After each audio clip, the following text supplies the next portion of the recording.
ಶ್ರೀ ಗುರು ರಾಘವೇಂದ್ರಾಯ ನಮಃ. ಎಲ್ಲರಿಗೂ ನನ್ನ ನಮಸ್ಕಾರಗಳನ್ನ ತಿಳಿಸ್ತಾ ಇವತ್ತು ಜಯ ಏಕಾದಶಿ ಜೊತೆಗೆ ರಾಘವೇಂದ್ರ ಸ್ವಾಮಿಯವರ ವಾರ.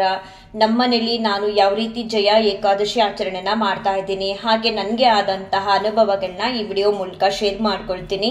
ರಾಘವೇಂದ್ರ ಸ್ವಾಮಿಯವರ ಒಂದು ಅನುಗ್ರಹದಿಂದ ಮನೇಲಿ ನಾನು ಉಪವಾಸದಲ್ಲಿ ಇಟ್ಕೊಂಡು ಇವತ್ತು ಜಯ ಏಕಾದಶಿ ಆಚರಣೆನ ಮಾಡ್ತಾ ಇದ್ದೀನಿ.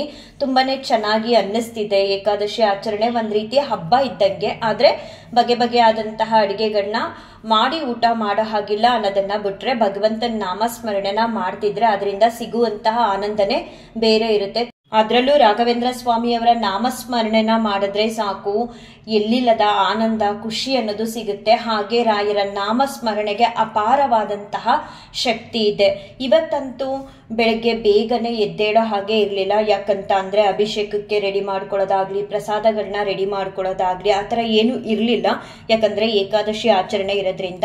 ಆದ್ರೂ ಬೆಳಗಿನ ಜಾವನೆ ನಾನು ಪ್ರತಿನಿತ್ಯ ರಾಯರಿಗೆ ಆಗ್ಲಿ ಭಗವಂತನ್ಗೆ ಆಗ್ಲಿ ಸೇವೆನ ಸಲ್ಲಿಸೋದ್ರಿಂದ ಸ್ವಲ್ಪ ಬೇಗ ಎದ್ದು ಬೆಳಗಿನ ಜಾವನೆ ರಾಘವೇಂದ್ರ ಸ್ವಾಮಿಯವ್ರಿಗೆ ಹಾಗೆ ಭಗವಂತನ್ಗೆ ಸೇವೆನ ಸಲ್ಲಿಸ್ದೆ. ತುಂಬಾ ಚೆನ್ನಾಗಿತ್ತು. ನಾನು ಸೇವೆ ಸಲ್ಲಿಸುವಂತಹ ಸಮಯದಲ್ಲಿ ಏನಾಯ್ತು ಅಂತ ಅಂದ್ರೆ ಹನುಮಾನ್ ಚಾಲೀಸ್ನ ಹೇಳ್ಕೊಳ್ತಾ ಇದ್ನ. ಹೇಳ್ತಾ ನನ್ನ ಯೋಚನೆ ಬೇರೆ ಕಡೆ ಹೋಯ್ತು. ನೆಕ್ಸ್ಟ್ ಲೈನ್ ಬರ್ತಾನೆ ಇಲ್ಲ. ನಾನು ಇದ್ಯಾಕೆ ಹಿಂಗಾಯ್ತು, ನೆಕ್ಸ್ಟ್ ಲೈನ್ ಏನು ಎಷ್ಟು ದಿನದಿಂದ ಹನುಮಾನ್ ಚಾಲೀಸ್ನ ಹೇಳ್ತಾ ಬರ್ತಿದ್ದೀನಿ. ಹನುಮಾನ್ ಚಾಲೀಸ್ ಹೇಳುವಾಗ ನನ್ನ ಯೋಚನೆ ಒಂದ್ ಸೆಕೆಂಡ್ ಬೇರೆ ಕಡೆ ಹೋಗಿದ್ದಕ್ಕೆ ನೆಕ್ಸ್ಟ್ ಪದನೇ ಬರ್ತಿಲ್ಲ ನನಗೆ. ಒಂದ್ ನಿಮಿಷ ಹಾಗೆ ಕುತ್ಕೊಂಡ್ಬಿಟ್ಟೆ. ನೆಕ್ಸ್ಟ್ ಲೈನ್ ಏನು, ಮತ್ತೆ ಹೊಸದಾಗಿ ಶುರು ಮಾಡ್ಬೇಕಾ ಏನು ಅಂತ ಗೊತ್ತಾಗ್ದೆ. ಮತ್ತೆ ಸ್ತೋತ್ರಮಾಲಾ ಅಂತ ಒಂದು ಆಪ್ ಬರುತ್ತೆ. ಆ ಆಪ್ ಅಲ್ಲಿ ಎಲ್ಲಾ ದೇವ್ರಿಗೂ ಸಂಬಂಧಪಟ್ಟಂತಹ ಸ್ತೋತ್ರಗಳು ಸಿಗುತ್ತೆ. ಇವನ್ ಲಲಿತ ಸಹಸ್ರನಾಮ, ವಿಷ್ಣು ಸಹಸ್ರನಾಮ ಎಲ್ಲವೂ ಕೂಡ ಸಿಗುತ್ತೆ. ನಾನು ಆ ಆಪ್ ನ ಡೌನ್ಲೋಡ್ ಮಾಡ್ಕೊಂಡಿದ್ದೀನಿ. ತುಂಬಾ ವರ್ಷಗಳಿಂದನೂ ಇದೆ ಅದು ವಿತೌಟ್ ನೆಟ್ ಕೂಡ ನೋಡ್ಬೋದು. ಆಗ ನನ್ನ ಮಗಳನ್ನ ಕೇಳಿದೆ ನೆಕ್ಸ್ಟ್ ಲೈನ್ ಏನು ಅಂತ ನಂಗೆ ಗೊತ್ತಾಗ್ತಿಲ್ಲ, ಸ್ವಲ್ಪ ಫೋನ್ ಕೊಡು, ಸ್ತೋತ್ರಮಾಲನ ನೋಡ್ತೀನಿ ಅಂತ. ಆಮೇಲೆ ಅವಳೇ ಹೇಳ್ಕೊಟ್ಲು ಮುಂದಿನ ಪದನ. ಯಾಕಂತ ಅಂದ್ರೆ ನಾನು ಬೆಳಗ್ಗೆ ಎದ್ದು ಸೇವೆ ಸಲ್ಲಿಸುವಂತಹ ಸಮಯದಲ್ಲಿ ಇವನ್ ಅವಳು ಕೂಡ ಎದ್ದಿರ್ತಾಳೆ ಓದ್ಕೊಳ್ಳೋದಕ್ಕೆ ಅಂತ. ನಾನ್ ರಾಯರ್ ಮುಂದೆ ಕುತ್ಕೊಂಡು ನೆಕ್ಸ್ಟ್ ಲೈನ್ ಏನ್ ಗೊತ್ತಾಗ್ತಿಲ್ಲ ಅಂತ ಹೇಳಿ ಅವಳ ಹತ್ರ ಫೋನ್ ಕೇಳಿದಾಗ ಅವಳೇ ನೆಕ್ಸ್ಟ್ ಲೈನ್ ನ ಹೇಳ್ಕೊಟ್ಲು. ಆಮೇಲೆ ನಾನು ಅನ್ಕೊಂಡೆ ನಾನು ಇನ್ನೂ ಎಷ್ಟು ಭಕ್ತಿಯಿಂದ ಕೂರ್ಬೇಕು ಭಗವಂತನ ಮುಂದೆ ಕೂತಾಗ ಅಂತ. ಯಾಕಂತ ಅಂದ್ರೆ ಒಂದೇ ಒಂದು ಫ್ರಾಕ್ಷನ್ ಆಫ್ ಸೆಕೆಂಡ್ ನನ್ನ ಯೋಚನೆ ಬೇರೆ ಕಡೆ ಹೋಗಿದ್ದಕ್ಕೆ ಹನುಮಾನ್ ಚಾಲೀಸ್ ನೆಕ್ಸ್ಟ್ ಲೈನೇ ಬರ್ತಿಲ್ಲ. ಒಂದ್ ನಿಮಿಷ ಹಾಗೆ ಕೂತಿದ್ದೀನಿ. ಅದನ್ನೇ ನೆನಪಲ್ಲಿ ಇಟ್ಕೊಂಡು ಗುರುಸ್ತೋತ್ರನ ಇನ್ನೂ ಹೆಚ್ಚಿನ ಭಕ್ತಿಯಿಂದ ಹೇಳ್ಬೇಕು ಅಂತ ಹೇಳ್ಬಿಟ್ಟು ರಾಯರನ್ನೇ ದೃಷ್ಟಿ ಇಟ್ಟು ನೋಡ್ತಾ ಗುರುಸ್ತೋತ್ರನ ಹೇಳ್ಕೊಂಡು ಆರತಿ ಎಲ್ಲ ಮಾಡ್ದೆ. ಎಲ್ಲ ಆದ್ಮೇಲೆ ಕಾಮಧೇನುವಿಂದ ಆಶೀರ್ವಾದ ಕೂಡ ಪಡ್ಕೊಂಡೆ. ಜೊತೆಗೆ ಶ್ರೀಕೃಷ್ಣ ಪರಮಾತ್ಮನಿಂದನೂ ಕೂಡ ಆಶೀರ್ವಾದನ ಪಡ್ಕೊಂಡೆ. ತುಂಬಾನೇ ಖುಷಿ ಆಯ್ತು. ಏನೋ ಗೊತ್ತಿಲ್ಲ, ಇವತ್ತಂತೂ ನಮ್ಮನೆ ಹತ್ರ ಪ್ರಾಣಿ ಪಕ್ಷಿಗಳು ಹುಡ್ಕೊಂಡ್ ಬರ್ತಿದೆ. ಬೆಳಗ್ಗೆ ಎದ್ದ ತಕ್ಷಣ ಪ್ಯಾಸೇಜ್ ಕಸ ಗುಡ್ಸೋಣ ಅಂತ ಹೇಳಿ ಬೆಳಗಿನ ಜಾವದಲ್ಲೇ ಬಾಕ್ಲು ತೆಗ್ದಾಗ ಬೆಕ್ಕಿರ್ಲಿಲ್ಲ. ಮತ್ತೆ ನಾನು ಫ್ರೆಶ್ ಅಪ್ ಆಗಿ ಪ್ಯಾಸೇಜ್ಗೆ ನೀರ್ ಹಾಕಿ ವಸ್ತುನೆಲ್ಲ ಒರೆಸಿ ರಂಗೋಲಿ ಹಾಕೋಣ ಅಂತ ಡೋರ್ ಓಪನ್ ಮಾಡಿದಾಗ ಒಂದು ಬೆಕ್ಕು ಬಂದಿತ್ತು. ಮನೆ ಬಾಕ್ಲಿಗೆ ಯಾರೇ ಬರ್ಲಿ, ಪ್ರಾಣಿ ಪಕ್ಷಿಗಳೇ ಬರ್ಲಿ, ಮನುಷ್ಯರೇ ಬರ್ಲಿ ಅಥವಾ ನಮ್ಮ ಶತ್ರುಗಳೇ ಬರ್ಲಿ, ಹಾಗೆ ಕಳಿಸಬಾರ್ದು ಅನ್ನೋದನ್ನ ನಾನು ರಾಘವೇಂದ್ರ ಸ್ವಾಮಿಯವರಿಂದ ತಿಳ್ಕೊಂಡೆ. ನಾನು ರಾಘವೇಂದ್ರ ಸ್ವಾಮಿಯವ್ರನ್ನ ಪೂಜಿಸೋದಕ್ಕೆ ಶುರು ಮಾಡಿದ್ಮೇಲೆ ಸಾಕಷ್ಟು ಗುಣಗಳನ್ನ ರಾಯರು ನನ್ಗೆ ಕಲ್ಸ್ಕೊಟ್ಟಿದ್ದಾರೆ. ಹಾಗಾಗಿ ತಾಳಪ್ಪ ಮೊದ್ಲು ಅದಕ್ಕೆ ಏನಾದ್ರೂ ಕುಡಿಯೋದಕ್ಕೆ ಕೊಡೋಣ ಅಂತ ಹೇಳಿ ಹಾಲ್ನ ಕೊಟ್ಟೆ. ಯಾರೇ ಆಗ್ಲಿ ನಮ್ಮನೆ ಬಾಕ್ಲಿಗೆ ಬಂದಾಗ ಅವ್ರನ್ನ ಹಾಗೆ ಕಳಿಸಬಾರ್ದಂತೆ, ಕೂರ್ಸಿ ಒಂದ್ ಗ್ಲಾಸ್ ನೀರ್ನಾದ್ರೂ ಕುಡಿಯೋದಕ್ಕೆ ಕೊಡ್ಬೇಕಂತೆ. ನಾವೇನಾದ್ರೂ ಅವ್ರನ್ನ ಕೂರ್ಸಿ ಒಂದ್ ಗ್ಲಾಸ್ ನೀರ್ನ ಕೂಡ ಕೊಡದೆ ಇದ್ರೆ ಅಂತ ಮನೇನ ಸ್ಮಶಾನಕ್ಕೆ ಸಮ ಅಂತ ಹೇಳ್ತಾರೆ. ಯಾಕಂತ ಅಂದ್ರೆ ನಾವೇನಾದ್ರೂ ಸ್ಮಶಾನಕ್ಕೆ ಅಂತ ಹೋದಾಗ ಅಲ್ಲಿ ಯಾರು ನಮ್ಮನ್ನ ಕೂರ್ಸಿ ಕುಡಿರಿ ತಿನ್ನಿ ಅಂತ ಹೇಳಲ್ವೋ, ಹಾಗೆ ನಮ್ಮನೆಗೆ ಯಾರೇ ಅತಿಥಿ ಬಂದ್ರು ಕೂಡ ನಾವು ಅವ್ರನ್ನ ಉಪಚರಿಸದೇ ಇದ್ರೆ, ಅವ್ರು ಬಂದ್ ಹಾಗೆ ಹೊಟ್ಟೋದ್ರೆ ಆ ಮನೆ ಸ್ಮಶಾನಕ್ಕೆ ಸಮ ಅಂತ ಹಿರಿಯರು ಹೇಳ್ತಾರೆ. ನಾನು ಯಾವಾಗ್ಲೂ ಅದನ್ನ ತಲೆಯಲ್ಲಿ ಇಟ್ಕೊಂಡು ಒಂದು ಚಿಕ್ಕ ಇರುವೆ ಓಡಾಡ್ತಿರ್ಲಿ ಮನೆ ಬಾಗ್ಲಲ್ಲಿ, ಅದಕ್ಕೂ ಕೂಡ ಹೋಗ್ಬಿಟ್ಟು ಒಂದ್ ಸ್ವಲ್ಪ ಸಕ್ಕರೆ ಇಲ್ಲ ರವೆನ ಹಾಕ್ತೀನಿ. ಅದೇನೋ ಗೊತ್ತಿಲ್ಲ, ನಮ್ಮನೆಗಂತೂ ಇವತ್ತು ತುಂಬಾನೇ ಪ್ರಾಣಿ ಪಕ್ಷಿಗಳು ಬಂದವು. ಹೇಗಂತ ಅಂದ್ರೆ ಬೆಳಗ್ಗೆ ಪೂಜೆಗೂ ಮುಂಚೆ ಬೆಕ್ಕು ಬಂತು. ಪೂಜೆ ಆದ್ಮೇಲೆ ಪ್ರತಿನಿತ್ಯ ಬರೋ ಹಾಗೆ ಪಾರಿವಾಳಗಳು ಬಂದು, ಅದೆಲ್ಲ ಆದ್ಮೇಲೆ ಒಂದು 8:40 ಹಂಗೆ ಕುತ್ಕೊಂಡು ನಾನು ಬೆಳಗ್ಗೆ ರಾಘವೇಂದ್ರ ಸ್ವಾಮಿಯವರು ನನಗೆ ಆಶೀರ್ವಾದ ಮಾಡಿದಂತಹ ವಿಡಿಯೋ ಕ್ಲಿಪ್ಪಿಂಗ್ಸ್ ನ ಎಡಿಟ್ ಮಾಡ್ತಿದ್ದೆ. ಅದೇ ಸಮಯಕ್ಕೆ ಕಾಗೆಗಳು ಸಾಮಾನ್ಯವಾಗಿ ಮನೆ ಹತ್ರ ಬಂದ್ರೆ ಕೂಗುತ್ತೆ. ಆಗ ನನಗೆ ಗೊತ್ತಾಗುತ್ತೆ, ಹೋಗಿ ಅದಕ್ಕೆ ಬಿಸ್ಕೆಟ್ ಅಥವಾ ಬೇರೆ ಏನಾದ್ರೂ ತಿನ್ನೋದಕ್ಕೆ ಅಂತ ಕೊಡ್ತೀನಿ. ಆದ್ರೆ ನನ್ಗೆ ಯಾವ ಸೌಂಡು ಕೂಡ ಕೇಳಿಸಿಲ್ಲ. ನಾನು ವಿಡಿಯೋನ ಎಡಿಟ್ ಮಾಡ್ಬಿಟ್ಟು ಗುರುಸ್ತೋತ್ರನ ಹೇಳ್ತಾ ಇದ್ದೀನಿ. ಅದೇ ಸಮಯಕ್ಕೆ ಮನೆ ಮುಂದೆ ಒಂದು ಶೀಟ್ ಇದೆ. ಆ ಶೀಟ್ ಹತ್ರ ಬಂದ್ಬಿಟ್ಟು ಆ ಶೀಟ್ ನ ಸೌಂಡ್ ಮಾಡ್ತಿದ್ದೆ. ಕಾಗೆ ಎಷ್ಟು ಹತ್ರ ಇತ್ತು ಅಂದ್ರೆ ನಾನ್ ನೋಡ್ಬಿಟ್ಟು ಅಯ್ಯೋ ನಾನು ನೋಡೇ ಇಲ್ಲ ಕಾಗೆ ಬಂದಿರೋದು ಅಂತ ಹೇಳಿ ಆಚೆ ಹೋಗಿ ನೋಡಿದಾಗ 3 ಕಾಗೆಗಳಿತ್ತು. ಸರಿ ಅಲ್ಲೇ ಪಾರ್ಲೇಜಿ ಬಿಸ್ಕೆಟ್ ಇತ್ತು, ತಗೊಂಡು ಹೋಗಿ ಹಾಕ್ಬಿಟ್ಟು ನೋಡ್ತಾ ನಿಂತ್ಕೊಂಡೆ. ಬಂದು 3 ಕಾಗೆಗಳು ಕೂಡ ಪಾರ್ಲೇಜಿ ಬಿಸ್ಕೆಟ್ ನ ತಿನ್ಕೊಂಡು ಹೋದೋ. ಅದೆಲ್ಲ ಆದ್ಮೇಲೆ ಮತ್ತೆ ಒಂದು 12 ಕಾಲಂಗೆ ಬಾಕ್ಲು ತೆಗ್ದಿತ್ತು. ಗುರುಸ್ತೋತ್ರನ ಹೇಳ್ತಿದ್ದೆ ಮಧ್ಯಾಹ್ನ ರಾಯರ ಸೇವೆಗೆ ಅಂತ ಹೇಳಿ ದೇವ್ರ ಮನೆಗೆ ಬಂದಾಗ ಅದ್ರ ಜೊತೆಗೆ ನಾನು ಮನ್ಸಲ್ಲಿ ಅನ್ಕೊಂಡೆ ಬೆಳಿಗ್ಗೆ ನಾನು ಹನುಮಾನ್ ಚಾಲೀಸ್ನ ಹೇಳುವಾಗ ತಪ್ಪು ಮಾಡ್ಬಿಟ್ಟಿದೀನಿ, ಇನ್ನೊಂದ್ಸಲ ಹೇಳ್ಕೊಡೋಣ ಅಂತ ಹೇಳಿ ಅಡಿಗೆ ಮನೇಲಿ ಸ್ವಲ್ಪ ಕೆಲಸ ಇದೆ ಅಂತ ಹೇಳಿ ರಾಯರಿಗೆ ತಿಳಿಸಿ ಹೋಗಿದ್ದೆ. ಮತ್ತೆ ನಾನು ಈ ಕಡೆ ತಿರುಗಿ ನೋಡೋ ಅಷ್ಟರೊಳಗಡೆ ಆಲ್ಮೋಸ್ಟ್ ದೇವ್ರ ಮನೆಗೆ ಹತ್ರ ಒಂದು ಕೋತಿ ಒಳಗಡೆ ಬಂದ್ಬಿಟ್ಟಿದೆ. ಮತ್ತೆ ಅದೇನೋ ಒಂದು ಸಿಪ್ಪೆ ತರ ಹಿಡ್ಕೊಂಡು ಕೂಡ ಬಂದಿದೆ. ಅದು ನಾನು ಇರು ಅಂತ ಹೇಳೋ ಅಷ್ಟರೊಳಗಡೆ ಅದು ಹೊಸಲು ದಾಟ ಆಚೆ ಹೊಟ್ಟೋಯ್ತು. ನನ್ನ ನೋಡಿದ ತಕ್ಷಣ ಒಂದೇ ಒಂದು ಕೋತಿ ಬಂದಿತ್ತು. ಮತ್ತೆ ಕರೆದು ಅದಕ್ಕೊಂದು ಬಾಳೆಹಣ್ಣ ಕೊಟ್ಟೆ. ಒಂದ್ ರೀತಿ ತುಂಬಾ ಅಂದ್ರೆ ತುಂಬಾ ಖುಷಿ ಆಯ್ತು. ಯಾಕಂತ ಅಂದ್ರೆ ಬೆಳಿಗ್ಗೆ ನಾನು ಹನುಮಾನ್ ಚಾಲೀಸ್ ಹೇಳುವಾಗ ತಪ್ಪು ಮಾಡಿದೀನಿ, ಇನ್ನೊಮ್ಮೆ ಹೇಳೋಣ ಅಂತ ಅನ್ಕೊಳ್ತಿದ್ದೆ ಹನುಮಾನ್ ಚಾಲೀಸ್ನ. ಅಷ್ಟರಲ್ಲಿ ಅಡ್ಗೆ ಮನೆಗೆ ಹೋಗಿದ್ದೆ. ಮತ್ತೆ ನಾನು ವಾಪಸ್ ತಿರುಗಿ ನೋಡೋ ಅಷ್ಟರೊಳಗಡೆ ಡೋರ್ ಓಪನ್ ಇತ್ತು. ಆಲ್ಮೋಸ್ಟ್ ದೇವ್ರ ಮನೆವರೆಗೂ ಆ ಕೋತಿ ಬಂದಿತ್ತು. ತುಂಬಾ ಅಂದ್ರೆ ತುಂಬಾ ಖುಷಿ. ಇವತ್ತಂತೂ ಅದೇನೋ ಗೊತ್ತಿಲ್ಲ, ಉಪವಾಸದಲ್ಲಿ ಇದೀನಿ ಅನ್ನೋದು ನನಗೆ ಅರಿವಿಲ್ಲ. ಒಂದ್ ರೀತಿ ಬೆಳಿಗ್ಗೆಯಿಂದ ಖುಷಿಲೇ ಇದ್ದೀನಿ. ಎಲ್ಲೂ ಕೂಡ ನನ್ಗೆ ಆಯಾಸ ಆಗೋದಾಗ್ಲಿ ಸುಸ್ತಾಗೋದಾಗ್ಲಿ ಆಗ್ತಿಲ್ಲ. ಜೊತೆಗೆ ಈ ಪ್ರಾಣಿ ಪಕ್ಷಿಗಳೆಲ್ಲ ಮನೆ ಹತ್ರ ಹುಡುಕಿ ಬಂದಾಗ ಇನ್ನೂ ಒಂದ್ ರೀತಿ ಖುಷಿ ಅಂತ ಅನ್ನಿಸ್ತು. ಹಾಗೆ ನನ್ಗಾದ ಇನ್ನೊಂದು ಅನುಭವ ಏನು ಅಂತ ಅಂದ್ರೆ, ಇವತ್ತು ಬೆಳಗ್ಗೆ ಪೂಜೆ ಎಲ್ಲ ಆದ್ಮೇಲೆ ಫೋಟೋ ತಗೊಂಡಿದ್ನಲ್ಲ, ಸೊ ನನ್ ವಾಟ್ಸಪ್ ಸ್ಟೇಟಸ್ಗೆ ಹಾಕೋಣ ಅಂತ ಹೇಳಿ ಹಾಕಾದ್ಮೇಲೆ ಬೇರೆಯವ್ರು ಹಾಕಿರೋದನ್ನ ನೋಡ್ತಿದ್ದೆ. ಅದರಲ್ಲಿ ನನ್ಗೆ ಗೊತ್ತಿರೋರೊಬ್ರು ಲೆಕ್ಚರರ್ ಇದ್ದಾರೆ, ಮಂಜುಳಾ ಅಂತ ಹೇಳಿ, ಅವರು ಕೂಡ ಹಾಕಿದ್ರು. ಸರಿ ರಾಯರ್ನಲ್ವಾ ನೋಡ್ಬಿಡೋಣ ಅಂತ ಹೇಳಿ ಓಪನ್ ಮಾಡಿ ನೋಡಿದ್ರೆ ನಮ್ಮೂರ್ ರಾಯರ್ ಮಠದ ರಾಯರ್ನ ಹಾಕೊಂಡಿದ್ರು. ಅದ್ರಲ್ಲೂ ಬೆಣ್ಣೆ ಅಲಂಕಾರ ಎಲ್ಲ ಮಾಡಿದ್ರು. ನನಗ್ ಸಡನ್ ಆಗಿ ಶಾಕ್ ಆಯ್ತು. ಇಷ್ಟು ಬೇಗ ಹೋಗಿದ್ರ ಮಂಜುಳಾ ಮ್ಯಾಮು ರಾಯರ್ ಮಠಕ್ಕೆ, ಬೆಣ್ಣೆ ಅಲಂಕಾರ ಮಾಡಿದಾರ ಇವತ್ತು ನಮ್ಮೂರಲ್ಲಿ ರಾಯರ್ ಮಠದಲ್ಲಿ, ಏಕಾದಶಿ ಅಲ್ವಾ ಅಂತ ಯೋಚನೆ ಮಾಡಿ ಸಡನ್ ಆಗಿ ಅವ್ರಿಗೆ ನಾನು ಮೆಸೇಜ್ ಹಾಕ್ತೆ. ಇದು ಇವತ್ತಿನ ರಾಯರ್ ದರ್ಶನನ ನಮ್ಮೂರ್ ರಾಯರ್ ಮಠದಲ್ಲಿ ಮಾಡಿರೋದ, ಯಾಕಂತ ಅಂದ್ರೆ ಇವತ್ತು ಏಕಾದಶಿ ಅಲ್ವಾ, ಸೊ ಹಾಗಾಗಿ ಕೇಳ್ತಿದ್ದೀನಿ ಅಂತ ಹೇಳ್ದೆ. ಆಗ ಅವ್ರು ಹೇಳಿದ್ರು ಇದು ಓಲ್ಡ್ ಒನ್ ಅಂತ ಹೇಳಿದ್ರು. ಸರಿ ಅಂತ ಹೇಳಿ ಸುಮ್ನೆ ಇದ್ದೆ. ವಿತಿನ್ ಸೆಕೆಂಡ್ ಅಲ್ಲಿ ಅವರು ಒಂದು ರಾಯರ್ ಫೋಟೋನ ಕಳ್ಸಿದ್ರು, ಇದು ನಮ್ಮನೆದು ಅಂತ ಹೇಳಿ. ಅವ್ರು ಏನ್ ಮಾಡ್ಬಿಟ್ಟಿದ್ದಾರೆ, ಅವ್ರಿಗೆ ಗೊತ್ತಿಲ್ಲದೆ ಇವತ್ತು ರಾಯರ್ಗೆ ಹೂವೆಲ್ಲ ಮುಡ್ಸಿ ಅಲಂಕಾರನ ಮಾಡಿ ಪೂಜೆನ ಮಾಡಿದ್ದಾರೆ. ನಾನ್ ನೋಡ್ಬಿಟ್ಟು ನಮಸ್ಕಾರನ ಮಾಡಿ ಹೇಳ್ದೆ, ಈ ತರ ಮಾಡಬಾರ್ದು, ಯಾಕಂತ ಅಂದ್ರೆ ಏಕಾದಶಿನ ರಾಯರು ಕೂಡ ಆಚರಣೆ ಮಾಡ್ತಿರ್ತಾರೆ, ನೆಕ್ಸ್ಟ್ ಟೈಮ್ ಸರಿ ಮಾಡ್ಕೊಳ್ಳಿ, ಏನು ತೊಂದರೆ ಇಲ್ಲ ಅಂತ ಹೇಳ್ದೆ. ಅದಾದ್ಮೇಲೂ ಕೂಡ ಅವ್ರು ಏನ್ ಮಾಡಿದ್ದಾರೆ ಅಂತ ಅಂದ್ರೆ ಮಧ್ಯಾಹ್ನ ಮತ್ತೆ ನನಗೆ ಇಲ್ಲಿ ಏನ್ ಪ್ಲೇ ಆಗ್ತಿದೆ ಆ ಫೋಟೋನ ಕಳ್ಸಿದ್ರು. ಪುನಃ ಹೊಸದಾಗಿ ಅವರು ಪೂಜೆ ಮಾಡಿ ಕಾಲೇಜ್ಗೆ ಹೋದ್ರಂತೆ. ನಾನು ಹೇಳಿದ್ಮೇಲೆ ಮತ್ತೆ ತುಳಸಿನ ಇಟ್ಟಿರಂತ ಹೂಗಳನ್ನೆಲ್ಲ ತೆಗೆದು. ಹಾಗೆ ಇದೇ ರೀತಿ ಇನ್ಸ್ಟಾಗ್ರಾಮ್ ಅಲ್ಲಿ ನನ್ಗೊಬ್ರು ಜ್ಯೋತಿ ಅಕ್ಕ ಅಂತ ಪರಿಚಯ ಇದ್ದಾರೆ. ಅವ್ರ ಸ್ಟೋರಿಲಿ ರಾಘವೇಂದ್ರ ಸ್ವಾಮಿ ಅವರಿಗೆ ತುಂಬಾ ಚೆನ್ನಾಗಿ ನೀಟಾಗಿ ಅಲಂಕಾರ ಮಾಡಿರೋದನ್ನ ಹಾಕೊಂಡಿದ್ರು. ನೋಡಿದ ತಕ್ಷಣ ನಾನು ಏನ್ ಅನ್ಕೊಂಡೆ, ಹೇಳೋಣ ಅನ್ಕೊಂಡೆ, ಇರ್ಲಿ ಪರವಾಗಿಲ್ಲ ಬಿಡು ಅಂತ ಹೇಳ್ಬಿಟ್ಟು, ಪಾಪ ಏನೋ ತಿಳಿದೆ ಮಾಡಿರ್ತಾರೇನೋ ಅಥವಾ ಯಾರಾದ್ರೂ ಮಾಡಿರೋದನ್ನ ಹಾಕಿರ್ತಾರೇನೋ ಅಂತ ಹೇಳಿ ಸುಮ್ನಾಗೋದೆ.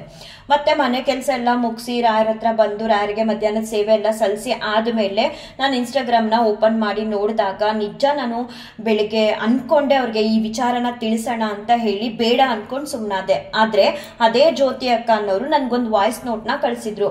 ನೋಡಪ್ಪ ನನ್ಗೆ ಗೊತ್ತಾಗಲ್ಲ, ನೆಕ್ಸ್ಟ್ ಟೈಮ್ ಇಂದ ಏಕಾದಶಿ ಬಂದಾಗ ನನ್ಗೊಂದ್ 2 ದಿನಕ್ಕೂ ಮುಂಚೆನೆ ತಿಳಿಸ್ಕೊಟ್ಬಿಡ್ತೀಯಾ ಪ್ಲೀಸ್, ನನ್ಗೆ ಗೊತ್ತಿಲ್ಲದೆ ಇವತ್ತು ರಾಯರಿಗೆ ಹೂವಿನಿಂದ ಅಲಂಕಾರ ಎಲ್ಲ ಮಾಡಿ ನೈವೇದ್ಯ ಎಲ್ಲ ಮಾಡ್ಬಿಟ್ಟಿದೀನಿ, ನೆಕ್ಸ್ಟ್ ಟೈಮು ಈ ರೀತಿ ಆಗ್ಬಾರ್ದು ನನ್ನಿಂದ, ನನ್ಗೆ ರಾಘವೇಂದ್ರ ಸ್ವಾಮಿ ಅವರು ಅಂದ್ರೆ ತುಂಬಾ ಇಷ್ಟ ಅಂತ ಹೇಳಿ ವಾಯ್ಸ್ ನೋಟ್ ನ ಕಳ್ಸಿದ್ರು. ಆಮೇಲೆ ನಾನು ಅವ್ರಿಗೆ ಹೇಳ್ದೆ, ಏನು ಬೇಜಾರ್ ಮಾಡ್ಕೋಬೇಡಿ ಅಕ್ಕ, ತಿಳಿದೆ ಮಾಡಿರೋದ್ರಿಂದ ರಾಘವೇಂದ್ರ ಸ್ವಾಮಿ ಅವರು ಕ್ಷಮೆ ಅನ್ನೋದನ್ನ ಕೊಡ್ತಾರೆ. ಮತ್ತೆ ಅವ್ರು ಒಂದ್ ರೀತಿ ತಾಯಿ ರೀತಿ, ನಿಮ್ಗೆ ಗೊತ್ತಿಲ್ಲದೆ ಮಾಡಿದೀರಾ, ಗೊತ್ತಿದ್ದು ಮಾಡಿದ್ರೆ ಆಗ ರಾಘವೇಂದ್ರ ಸ್ವಾಮಿ ಅವರು ಕ್ಷಮಿಸ್ತಿರ್ಲಿಲ್ಲ, ತಿಳಿದೆ ಮಾಡಿರೋದ್ರಿಂದ ಏನೂ ಆಗಲ್ಲ. ಇವನ್ ನಾನ್ ಬೆಳಿಗ್ಗೆ ನಿಮ್ಮ ಸ್ಟೋರಿನ ನೋಡಿ ಹೇಳ್ಬೇಕು ಅಂತ ನಾನೇ ಅನ್ಕೊಂಡೆ, ಅಷ್ಟರಲ್ಲಿ ನೀವು ನನಗೆ ವಾಯ್ಸ್ ನೋಟ್ ಕಳ್ಸಿದೀರಾ, ಇದೇ ರಾಯರ ಮಿರಾಕಲ್ಸ್ ಅಂತ ಹೇಳಿದಾಗ ಅವ್ರು ಮತ್ತೆ ಇನ್ನೊಂದು ವಿಡಿಯೋ ಕ್ಲಿಪ್ಪಿಂಗ್ಸ್ ನ ಕಳ್ಸಿದ್ರು. ಏನಂತ ಅಂದ್ರೆ ಅದೇನೋ ಗೊತ್ತಿಲ್ವಂತೆ, ಇವತ್ತಂತೂ ಬೆಳಿಗ್ಗೆಯಿಂದ ಅವ್ರಿಗೆ ರಾಯರ ಹೆಸರು ಹೇಳಿದ್ರೆ ಸಾಕು ಗೂಸ್ ಪಂಪ್ಸ್ ಬರ್ತಿದೆ ಅಂತೆ.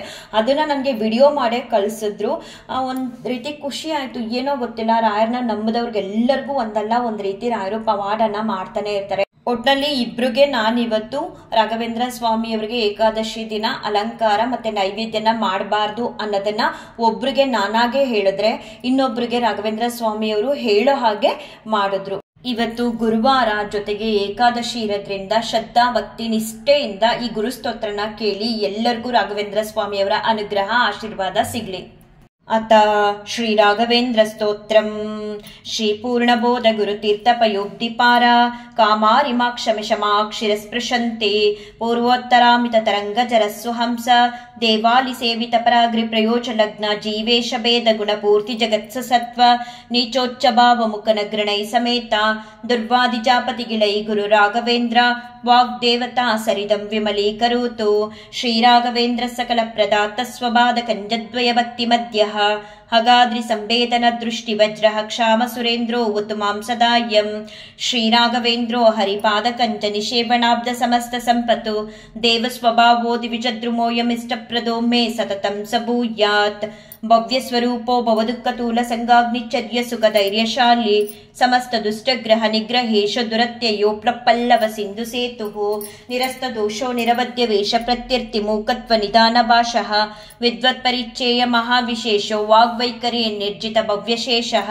संतान संपत् परिशुद्ध भक्ति विज्ञान वाग्देह सुपाठवादीन् तत्वा शरीरोत्त समस्त दोषान् हत्वोसनुद्वद् गुरु राघवेन्द्रः यत्पादोदक संचय सुरनदि मुख्यापगा संख्यानुत्तम पुण्य संगविल सत्प्रख्यात पुण्यावह दुष्टापत्रे शासनो भूमिमः वन्द्य सुपुत्र प्रदो व्यंगस्वंग समृद्धितो ग्रहमा पापापहस्तं श्रेये यत्पाद कंजरजसा परिभूषितांग यत्पाद पद्म मधुपायित मानसाये यत्पाद पद्म परिकीर्तन जीर्ण वाचः स्तब्धशनं दुरित कानन दावभूतं सर्वतंत्र स्वतंत्रोऽसौ श्रीमद्वमदमर्दनः विजयेन्द्र कराब्जोद्र सुधीन्द्रवर पुत्रकः श्रीराघवेन्द्रो यतिराट् गुरुर्मे स्याद्य भयापः ज्ञानभक्ति सुपुत्रायु यशस्वी पुण्यवर्तनः प्रतिवादि जयस्वान्त भेद चिन्नादरो गुरुः सर्वविद्य प्रवीणोऽन्यो राघवेन्द्रान्य विद्यते अपरोक्षीकृतशेष समुपेक्षित भावजः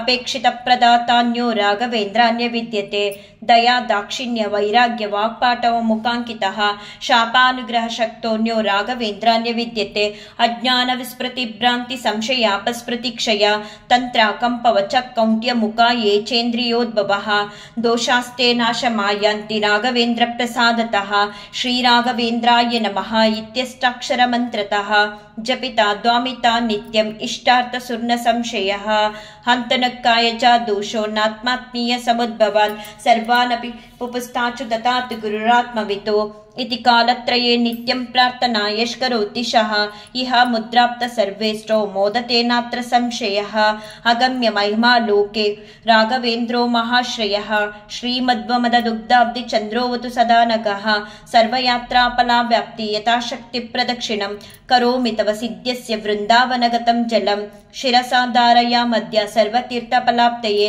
सर्वाभीष्टार्थ सिद्ध्यर्थं नमस्कारं करोम्यहं तव संकीर्तनं वेद शास्त्रार्थ ज्ञान सिद्धये संसारे क्षयसागरे प्रकृतितो गादे सदा दुस्तरे सर्ववन्द्य जलग्रहनुपमै कामादि भंगाकुले नाना विभ्रमे दुर्भ्रमे मितभयस्तोमादिकेनोत्कटे दुःखोत्कृष्टमिष समुद्र गुरुमामग्न रूपं सदा राघवेन्द्र गुरुस्तोत्रं यः पठे भक्तिपूर्वकं तस्य कुष्ठादिरोगाणां निवृत्तिस्वराय भवेत् अन्धोऽपि दिव्यदृष्टि साडेड मूकोऽपि वाक्पृतिः पूर्णायुः पूर्णसम्पत्ति स्तोत्रस्यास्य जपात् भवेत् यप्पि मेञ्जलमेतेन स्तोत्रेणैवाभिमन्त्रितं तस्य कुक्षिगता दोष सर्वे नश्यन्ति तत्क्षणात् यत्बृन्दावनमासाद्य पङ्गुकञ्जोऽपि वा जनः स्तोत्रेणानेन यर्कुर्यन् प्रदक्षिण नमस्कृति सजङ्गालो भवेदेव गुरुराजप्रसादतः सोमसूर्योपरागे च पुष्यर्कादि समागमे